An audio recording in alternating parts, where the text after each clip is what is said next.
တခါတော့ကဒေါ်အုပ်တစ်ခုမှာအားဟငါကြောက်ရတဲ့ဒေါ်ဘီရင်ချင်းသေးကြီးတစ်ကောင်ရှိတယ်။ဒါပေမဲ့အချိန်ဆိုတာဘယ်သူမှမညာဘူးလေ။ချင်းသေးကြီးကအိုလာတယ်အမဲလိုက်ဖို့အားရင်နေကုန်လာတယ်။ဒီနေ့မှာတော့ဗိုက်စာလုံးလို့ဦးမကြီးတောင်ပြတ်တော့မဲ့အခြေအနေမှာသူ့ရဲ့အကြံပေးမြေခွေးကိုခေါ်လိုက်တယ်။ဟဲ့မြေခွေးငါမှအမဲလိုက်ဖို့အားမရှိတော့ဘူး။ငါအတွက်အာဟာရချစ်မဲ့သမင်တစ်ကောင်ရဲ့ဦးနောင်နဲ့နားရက်ကိုငါစားခြင်းတယ်။မင်းရဲ့လျှာအယူမရှိရဲ့စကားတွေနဲ့သမင်တစ်ကောင်ကိုဒီကူရဲရအောင်ခေါ်ခဲ့စမ်းလို့ခိုင်းလိုက်တာပေါ့မြေခွေးကကျသမင်စီတွားပြီးမူသားစကားတွေကိုရွှေချပြီးပြောတော့တာပဲအိုးအဆွေသမင်ဝမ်းနာစရာကြီးဗျာချင်းတွင်မင်းကြီးကကွယ်လွန်ကာနီးမှာမင်းကိုတောဘီရင်အထိရွေးချယ်လိုက်ပြီးလိုက်ခဲ့ပါတော့အရှင်မင်းကြီးတဲ့မိုင်းမဲတဲ့သမင်ဟာတောဘီရင်ဆိုတဲ့ဂုံပုတ်အောက်မှာမျက်စိကွယ်သွားတယ်ချင်းတိကူတဲ့ကိုမကြောက်မရွံ့လိုက်သွားခဲ့တာပေါ့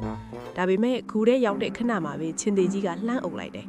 ကံကောင်းကျင်တော့ချင်းတိကအိုနီလို့လက်မမြိုင်တော့ဘူးသမင်းရဲ့နားရွက်ကိုပဲကုတ်မိပြီးသမင်းကတော့အသက်လူပြီးပြန်ပြေးလွတ်သွားတာပေါ့မင်းတို့စဉ်းစားကြည့်စမ်းတေဘီးကလွတ်လာတဲ့သူဟာအဲ့ဒီနေရာကိုပြန်သွားပါဦးမလားဒါပေမဲ့မြေခွေးကပူပြီးပိုင်းနေပါတယ်သူကသမင်းနောက်ကိုထပ်လိုက်သွားပြီးအဆွေသမင်းကလည်းဗျာဘာလို့ပြေးလာတာလဲ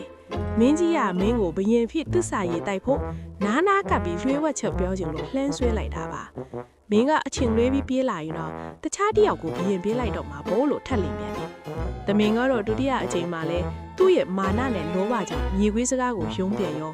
ဂူလေးကိုနောက်တစ်ခေါက်ပြန်ဝင်သွားခဲ့တယ်။ဒီတစ်ခါတော့ချင်းသေးကြီးကအမားမခံတော့ဘူး။သမင်ရဲ့လေပင်ကိုအမိရာကြိုက်တက်လိုက်ပါတော့တယ်။ချင်းသေးကြီးကသမင်ကိုတက်ပြီးနားနေနေလှုပ်နေတော့မှဖိုက်စာနေတဲ့မြေခွေးကသမင်ရဲ့ဦးနောက်နဲ့နားရွက်ကိုခိုးစားလိုက်တယ်။ချင်းသေးကြီးနိုးလာလို့ရှာတဲ့အခါမြေခွေးကခက်အေးပဲပြန်ဖြေလိုက်တယ်။အရှင်မင်းကြီးဒီသမင်မှာဦးနောက်တာရှိရင်သူ့ကိုတတ်မဲ့နေရာကိုဒုတိယအချိန်ပြန်လာပါမလားသူမှာဘေးအန်ဒီရွယ်ကိုနားထောင်နိုင်တဲ့နားရွက်လည်းမရှိလို့အခုလိုအသေးခံတာပေါ့တဲ့ကဲပုံပြင်ကတော့ဒါပါပဲဒီပုံပြင်ထဲလာသမင်လိုမျိုးကိုဒုက္ခပေးမှုတဲ့သူရဲ့စကားကိုလောဘကြောင့်ထပ်ယုံနေရင်နော်ကိုသေးတွင်ကိုဒူးတာနဲ့အတူတူပဲဆိုတာမမေ့ကြနဲ့အောင်နော်